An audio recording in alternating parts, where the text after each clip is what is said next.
तो चलिए आज एक ऐसे सोर्स को समझते हैं जो दो दुनियाओं को आमने सामने रखता है। एक है हमारी आज की मॉडर्न दुनिया और दूसरी है एक प्राचीन फिलॉसफी। ये दोनों दुनियाएं इच्छा और इंसानी रिश्तों को कैसे देखती हैं, इसमें जमीन आसमान का फर्क है। कहानी की शुरुआत होती है एक बहुत ही जाने पहचाने मंजर से। आज का शहर, एक ऐसी जगह जहां हर तरफ कुछ न कुछ हो रहा है, दिमाग कभी शांति नहीं होता। ये एक ऐसी दुनिया है जहां खामोशी जैसी कीमती चीज की जगह ले ली है लगातार बजते नोटिफिकेशंस ने। और इस दुनिया में हमारी ख्वाहिशें, हमारी इच्छाएं अब हमारी अपनी नहीं रहीं। वो हर स्क्रीन से हम पर चीखती हैं, हमें बताती हैं कि हमें क्या पसंद करना चाहिए, क्या चाहना चाहिए। ये जो मॉडर्न दुनिया है, ये एक खास तरह का खालीपन, एक खोखलापन पैदा करती है। और इस सोर्स में इसे समझाने के लिए एक किरदार है जिसका नाम है आरव। अब देखिए, आरव के पास बाहर से देखने पर सब कुछ है, पैसा, कामयाबी, एक अच्छी लाइफस्टाइल। लेकिन अंदर से उसे एक ऐसी भूख महसूस होती है जो किसी भी चीज से मिटती नहीं। और यही खालीपन उसके रिश्तों में भी साफ झलकता है। ऐसे रिश्ते जिनमें कोई ठहराव नहीं, कोई गहराई नहीं। उसके रिश्ते अब गहरे जुड़ाव की जगह बस कुछ यादों के टुकड़े बनकर रह गए हैं। उसे पूरा इंसान याद नहीं रहता, बस कुछ हिस्से याद रहते हैं। जैसे किसी की एक खास हंसी, या फिर किसी के हाथ पर बना एक टैटू, या किसी की खास खुशबू। ये सब टुकड़े हैं जो मिलकर भी कोई पूरी कहानी नहीं बना पाते। और हर बार हर मुलाकात का अंत एक ही जैसा होता है, चमकती हुई मोबाइल स्क्रीन की उस ठंडी अकेली दुनिया में वापसी। तो यहाँ सोर्स एक बहुत गहरी बात कहता है कि असली प्रॉब्लम अकेलापन नहीं है, बल्कि कुछ उससे भी ज्यादा खतरनाक है। और वो है अर्थहीनता। मतलब जब जिंदगी में किसी चीज का कोई मतलब ही ना महसूस हो। लेकिन क्या हो अगर इन इंसानी इच्छाओं को देखने का कोई और तरीका भी हो?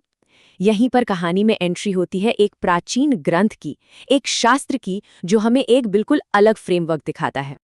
आरव को एक पुरानी किताब मिलती है जो काम यानी हमारी इच्छाओं को दबाने की बात नहीं करती, बल्कि वो कहती है कि काम को धर्म यानी हमारी जिम्मेदारियों और कर्तव्यों के साथ बैलेंस करके चलना चाहिए।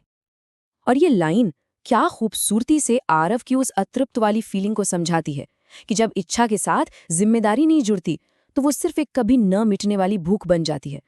इस प्राचीन सोच के हिसाब से सेक्स सिर्फ मजे के लिए नहीं था, इसे एक बहुत बड़ी जिम्मेदारी माना जाता था। दो लोगों के बीच ऊर्जा का एक शक्तिशाली लेनदेन, और यहाँ तक कि ब्रह्मांड की प्रक्रिया में एक भागीदारी। अब एक और दिलचस्प बात, ये जो प्राचीन नजरिया था ना, ये सेक्स को लेकर बहुत रोमांटिक नहीं था। सच तो ये है कि वो इससे डरता था। पर यह डर इसलिए नहीं था कि सेक्स कोई बुरी चीज है, बल्कि इसलिए था क्योंकि ये बहुत ज्यादा शक्तिशाली है। इतनी शक्तिशाली कि ये जिंदगियां बना भी सकती है और बिगाड़ भी सकती है। और इसी शक्ति को काबू में रखने के लिए उस समाज ने कुछ सख्त नियम बनाए थे। जैसे इसे जिंदगी के कुछ खास पड़ावों तक ही सीमित रखना, इसे वादों और कमिटमेंट से बांधना, और इसके बाद आने वाली हर जिम्मेदारी को पूरी तरह से निभाना। सोचिए, उस दुनिया में आज़ादी का मतलब ही बिल्कुल अलग था। जो इंसान सिर्फ अपनी इच्छाओं के पीछे भागता था, उसे आज़ाद नहीं बल्कि भटका हुआ माना जाता था।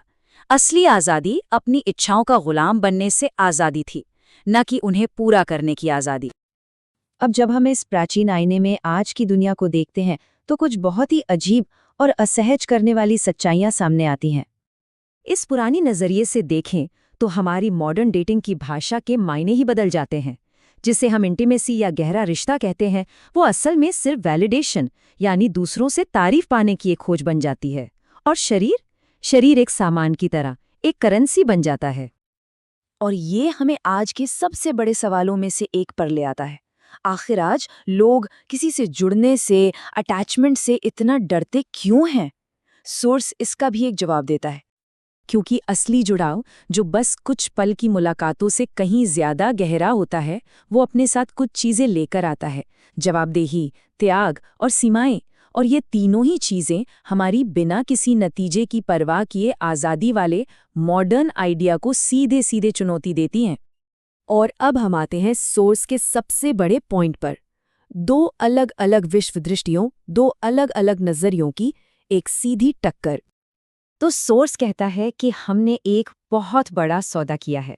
हमने पुराने जमाने के अपराध बोध और शर्म से तो छुटकारा पा लिया, लेकिन इस सौदे में हमने शायद रिश्तों की गहराई और उनके मतलब को खो दिया है।